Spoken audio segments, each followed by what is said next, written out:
উচ্চ আদালত। আলটিমেটামে প্রধান বিচারপতির পদত্যাগ, পদ ছেড়েছেন আরও ৫ বিচারপতি, ফুল কোর্ট সভা আহ্বানের পর বিক্ষোভ। শেখ হাসিনার সরকারের পতনের ৫ দিনের মাথায় ছাত্র জনতার আলটিমেটামের মুখে পদত্যাগ করেছেন তার সরকারের আমলে নিয়োগ পাওয়া প্রধান বিচারপতি ওবায়দুল হাসান। সুপ্রিম কোর্ট এলাকায় তুমুল বিক্ষোভের মুখে গতকাল দুপুরে পদত্যাগপত্র জমা দেন তিনি। পরে এক ভিডিও বার্তায় পদত্যাগপত্র পাওয়ার কথা জানান অন্তর্বর্তীকালীন সরকারের আইন উপদেষ্টা ড. আসিফ নজরুল। সিদ্ধান্তের অপেক্ষায় মেট্রো রেল ও আন্তনগর ট্রেন। প্রধান উপদেষ্টা ড. মোহাম্মদ ইউনূসের সভাপতিত্বে মন্ত্রিসভার বৈঠকে আজ রবিবার রেলপথ পরিষেবা পুনরায় চালু করার বিষয়ে সিদ্ধান্ত আসতে পারে বলে জানা গেছে। বৈঠকে মেট্রো রেলের অবস্থা নিয়েও আলোচনা হতে পারে। বাংলাদেশ রেলওয়ের মহাপরিচালক সর্দার শাহাদাত আলী বলেছেন, রেলওয়ে পরিষেবা পুনরায় চালু করার বিষয়ে আলোচনার জন্য একটি মন্ত্রিসভা বৈঠক অনুষ্ঠিত হবে। আমি যতদূর জানি, সচিব মহোদয় বিষয়টি প্রধান উপদেষ্টার কাছে উপস্থাপন করবেন এবং সে বৈঠকেই সিদ্ধান্ত নেওয়া হতে পারে। গোপালগঞ্জে সেনা টহল দলের উপর বিক্ষোভকারীদের হামলা। গোপালগঞ্জের সদর উপজেলার গোপীনাথপুরে বিক্ষোভকারীরা ধারালো অস্ত্র দিয়ে সেনা টহল দলের উপর হামলা করে। আন্তঃবাহিনী গণসংযোগ পরিদপ্তর জানায়, বিক্ষোভকারীরা শনিবার গোপালগঞ্জ ঢাকা মহাসড়ক অবরোধ করে। প্রাথমিকভাবে পরিস্থিতি নিয়ন্ত্রণে আনার জন্য দায়িত্ব পালনরত সেনাবাহিনীর 2টি টহল দল ঘটনাস্থলে গমন করে।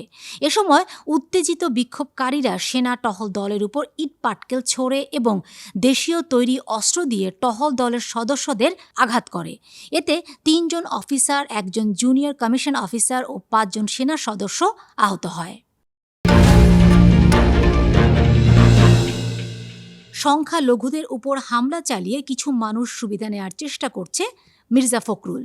বাংলাদেশের সাম্প্রতিক বিষয়াবলী নিয়ে ভারতীয় সংবাদ মাধ্যম এনডিটিভির সঙ্গে কথা বলেছেন বিএনপির মহাসচিব মির্জা ফখরুল ইসলাম আলমগীর। এ সময় সংখ্যালঘু সম্প্রদায়ের উপর হামলা প্রসঙ্গে মির্জা ফখরুল বলেন, কিছু বিচ্ছিন্ন হামলা হয়েছে, সেগুলো সুসংগঠিত হামলা নয়। এসব হামলা চালিয়ে কিছু মানুষ চলমান পরিস্থিতির সুবিধা নেয়ার চেষ্টা করছে। বাংলাদেশ ইস্যুতে ভারতের মিডিয়ায় ভয়াবহ প্রোপাগান্ডা। ছাত্র জনতার গণ অভ্যুত্থানে অবসান হয়েছে আওয়ামী শাসনামলের, তবে রাজনৈতিক পট পরিবর্তনে দেশ জুড়ে চলছে অস্থিরতা। এরই মধ্যে অন্তর্বর্তী সরকার দায়িত্ব নিলেও পুলিশের কর্মবিরতি অস্থিরতাকে ঠেলে দিয়েছে অরাজকতার দিকে। প্রশাসনের নিষ্ক্রিয়তার সুযোগে দেশের বিভিন্ন স্থানে বাড়িঘর ও ব্যবসার প্রতিষ্ঠান হামলা, ভাঙচুর, অগ্নিসংযোগ, এমনকি লুটপাটের ঘটনাও ঘটছে। এর বেশিরভাগ রাজনৈতিক প্রতিহিংসামূলক, আবার কিছু ঘটনা সুযোগ সন্ধানী অপশক্তি ঘটিয়েছে।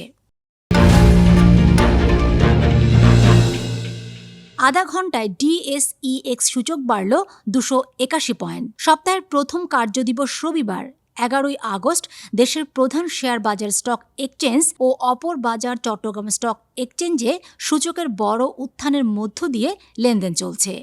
আধা ঘন্টায় ডিএসইর লেনদেন 445 কোটি টাকা ছাড়িয়েছে। ডিএসই ও সিএসই সূত্রে এ তথ্য জানা গেছে।